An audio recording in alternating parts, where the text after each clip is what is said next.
Okay, hello and welcome to this mock speaking test. My name is Paddy. Could you tell me your name, please? Hello, I'm Stanislav Gafurov. Nice to meet you.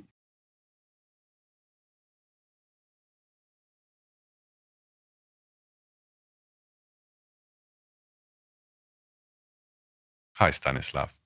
So we're going to begin with part one. And in part one, I'd like to ask you about your work or studies. Can you tell me, are you working or studying at the moment? Well, at the moment, I'm mostly doing working, though I would say that every day we live, we study, to be honest. I try to live with this paradigm. But at the moment, mostly I work. I work as a quality assurance in a company that provides testing, localization testing. So we do my job is to confirm that games are localized correctly for Russian and Ukrainian languages, my native. Why did you choose quality assurance as a line of work? I jumped on this quality assurance train 3 years ago. Originally, I was doing software testing.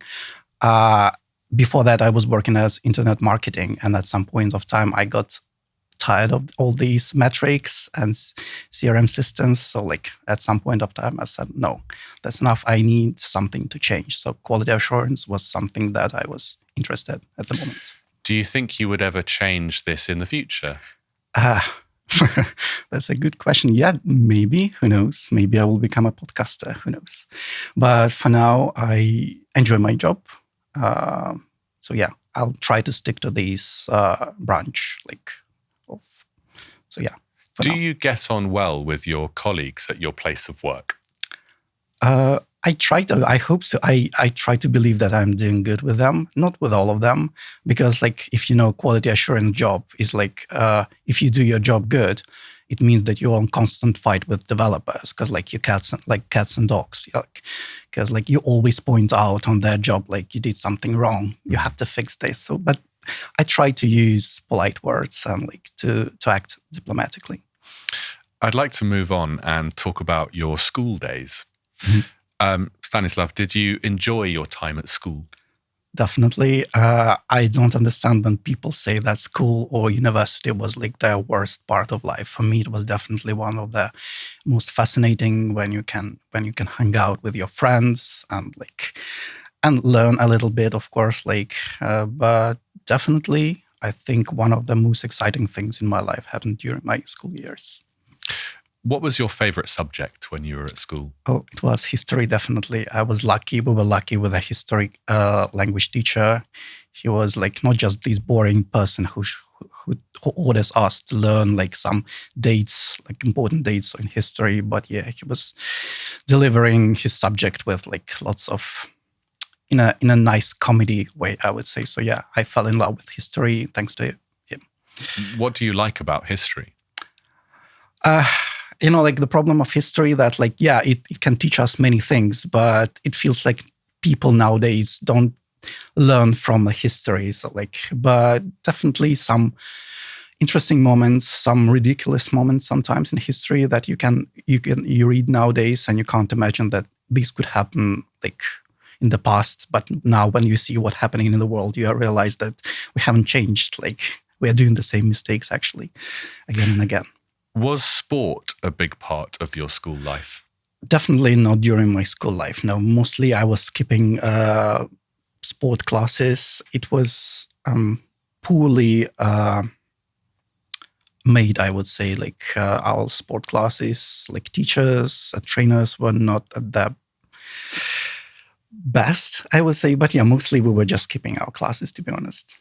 That's how our school system worked. We could skip it, and we did it. Thank you. Let's move on to part two. Yep. In part two, I'm going to show you a cue card with a topic on it. I would like you to speak about this topic for 1 to 2 minutes. Mm-hmm. I will give you 1 minute to read the cue card and make notes if you want to. Sure. Here is a piece of paper and a pen. Mm-hmm. I would like you to describe your favorite restaurant. You have 1 minute to prepare, starting now. Mm-hmm. Thank you.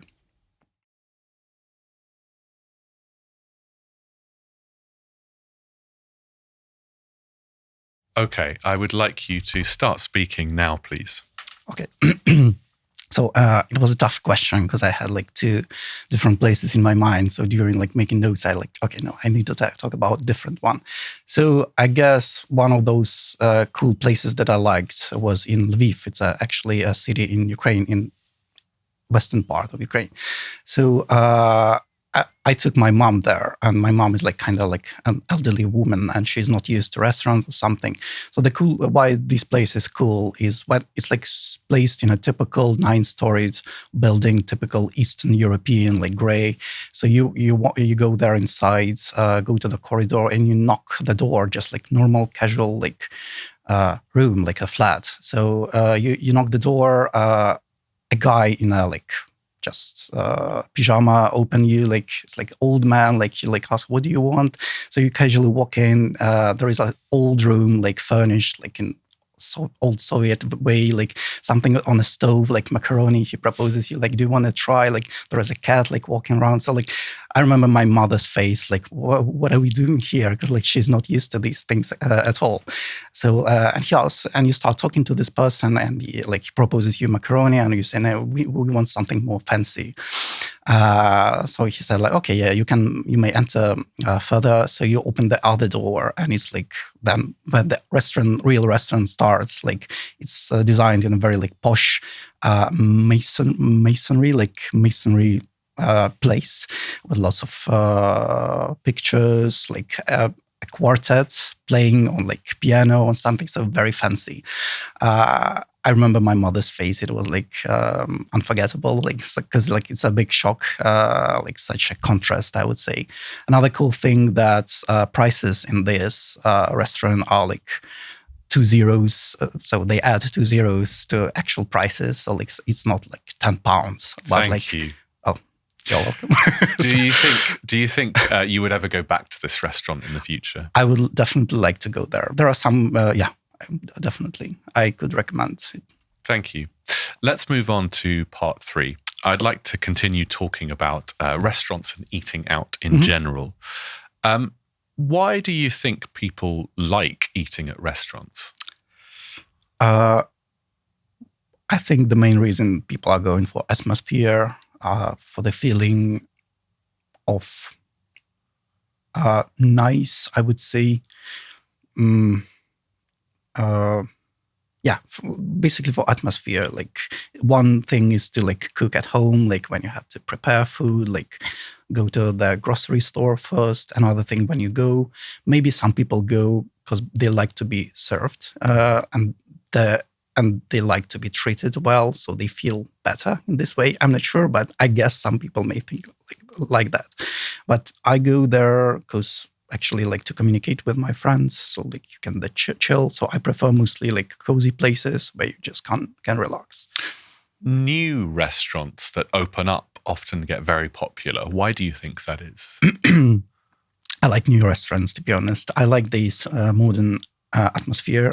In my country, they are very popular among ladies, girls, like, because I would say these locations are very good for Instagram photos or something.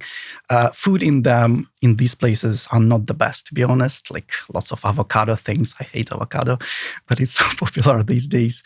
So yeah, I guess mostly because they are good for modern people, I would say. Do you think that if a restaurant is more expensive, the food is better? No, I don't think so. Well, definitely not. I would even say it's better to go to some hidden gems or like hidden places. So it's always better to check. Maybe if you want a real good food, it's better to like do some research and like check for reviews. Especially it's about like cities that are very touristic. Like if you go to, I don't know, Milan or something and you walk the main streets, food is actually usually overpriced, not the best. So yeah, definitely not. How do you think restaurants today compare to, say, 20, 30 years ago? Ooh. Well, I'm not that old. Well, I was not eating in a restaurant 30 years old. But I know for sure that everything changed since 30 years old. I know that culture of eating changed a lot. If 30, in my mind, I think that 30 years ago, people were mostly going to restaurants like really to get some food, like tasty food. I know for sure, like I know that, for example, in England nowadays, it's not restaurant, but still pubs are closing because like people, the culture of going to pubs is different. Like people prefer like more like modern places where just hang out, but pubs are more for older generation. What do you think drives the popularity of fast food restaurants? I guess the main reason is based in the name of these facilities is fast food, because I feel like speed of life has increased dramatically. So yeah, the faster life, the faster you need to eat. So you just grab a bite and you go to your work, enjoying your life. Is that a good thing? I don't think it's a good thing, but it is what it is now. Like all these technologies, all these enhancing of life led to this. Like if you want to compete, you need to be fast, I guess. Do you think anything can be done to reduce the dependency on fast food? I guess maybe some programs can, like on a government level, can help with it. But again, it's hard. Like we know that like quality of these products in these places are lower than like in good places, and still you have to prove that like you should eat healthier food. You should like take broccoli and do it instead of buying a cheesecake or something. But again, like cheesecake is fast. You can get it now. I can like 5 minutes from here, I can get one. But broccoli or a salad, you have to go and cook, I guess. But still, if government makes some efforts, maybe. Thank you. That is the end of the test. Thank you. Thanks, Stanislav. Thank you, Pati. So we've just listened to Stanislav doing a speaking test, and I think what stood out was his positive attitude. It just transpired in every single section, and I really enjoyed listening to him overall. Yeah, I enjoyed his willingness to answer every question with sort of enthusiasm. Even if he had never thought about that question before, he really went for it. It was great. Yes. So I'll just take each part in turn, starting with part one, of course. I liked that he provided specific details. He said that he worked in quality assurance, so that's really precise. And it gives us the image of maybe his daily work. And there was this eagerness to give extended answers with almost no hesitation. I think that applies to the whole test. He also used some natural language, for instance, got tired of, for now I enjoy. He was not this boring person or some ridiculous moment. So some language that is really, really native-like, and it came to him straight away. He didn't hesitate, as I said. That was really good to hear. A couple of issues. I think in general, he could work on his grammar. For instance, he said, do your job good. I think this is a typical mistake to use the adjective instead of the adverb, because it would be to do your job well, right? And maybe some extra naturalness would help, because I don't think we would say, I'm mostly doing working now. There are more words there, so that's good, but it's not maybe the most natural way of saying that, right?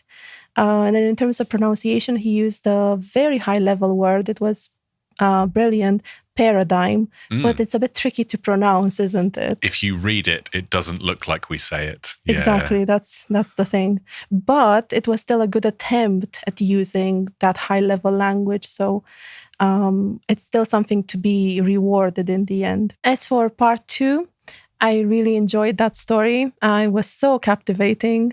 And I could, of course, listen to the rest of it, but it was not possible because time was up. Now, because the story was quite long, I don't think Stanislav managed to cover the points that were on there. And this is something that we would advise against. Do your best to cover the points because that's why they're there. But as I said, it was the attitude behind doing the task was really good. He was clearly eager to do the task. Sometimes it's just about strategy, and that's what we're doing in the podcast. I thought some of the vocabulary in part 2 was incredible. So we've got some, I would say, C2, C1 level vocabulary in there. Masonry and furnished with. I was very impressed by. I would agree. And then just little details, always worth checking your articles, which again could be a language one interference issue. We spoke about this, and it's only natural for your own language or its grammar to come in when you speak English, but that's something to be worked on. So it would be the western part of Ukraine, right? Just having the article there. But of course, the meaning is still understood. We're not talking about something that becomes incomprehensible. So it's not a big issue at all. It's just about polishing up your language so that you get the best score possible. It's something to pay attention to. Yes. But yeah, I mean, I've known Slavic speakers who've lived in England for 30 years and they still get articles wrong from time to time. But as long as those errors are occasional and not constant, then it's fine. Exactly. Part 3 was really good as well. It showed Stanislav willingness to give these long, extended answers again. And interesting details that were really enjoyable to listen to. For instance, I hate avocado. It was just something that examiners, I think, would like hearing because it's unusual. Lots of examples of good language, very high level. I'm sure you agree. For instance, they like to be served and treated well. So this showed me, for example, the mistake that I pointed out before, which was do your job good, where the adverb well was supposed to be used. Now, the adverb well was used correctly here. So this shows me it was a slip when it wasn't used correctly. Speaking of our question, how can I tell if my mistake is something that will affect my score a lot or just a slip that will be ignored? It shows an understanding of the rule or the principle, even if he occasionally breaks it, which is completely understandable. Of course, you're under pressure. It's nerve-wracking, isn't it? Not easy. And other phrases were hidden gems. This is brilliant, isn't it? To hear from a student, increased dramatically or grab a bite. Just fantastic language overall. So the only comment I have to make is, again, about the details, not the big picture, just the details. For instance, again, a missing article in the phrase for atmosphere. It would be for the atmosphere, right? And touristic, I think, is incorrect as well. But overall, I just got the impression that Stanislav not only wanted to do well, but he actually enjoyed doing this a lot. And that matters too. Yeah, I think speaking tests can be very nervous and it feels like a very serious situation. But although I don't automatically recommend try and be funny, that's terrible advice. But if you can keep it light and inject a bit of humor in, that's what we do in conversation in English. And so doing that naturally shows an ability to communicate that sort of casual, everyday conversational English. And it just makes for a good experience for the student and the examiner. Yes, I think he was very honest throughout the exam. That's the impression I got. And it certainly helps, to be honest, because you don't need to make anything up. But if need be, you can invent things. Yeah, for sure. You don't need to be honest. You don't need to be funny. But if you can do those things whilst also using good language, then fantastic. All right. Great.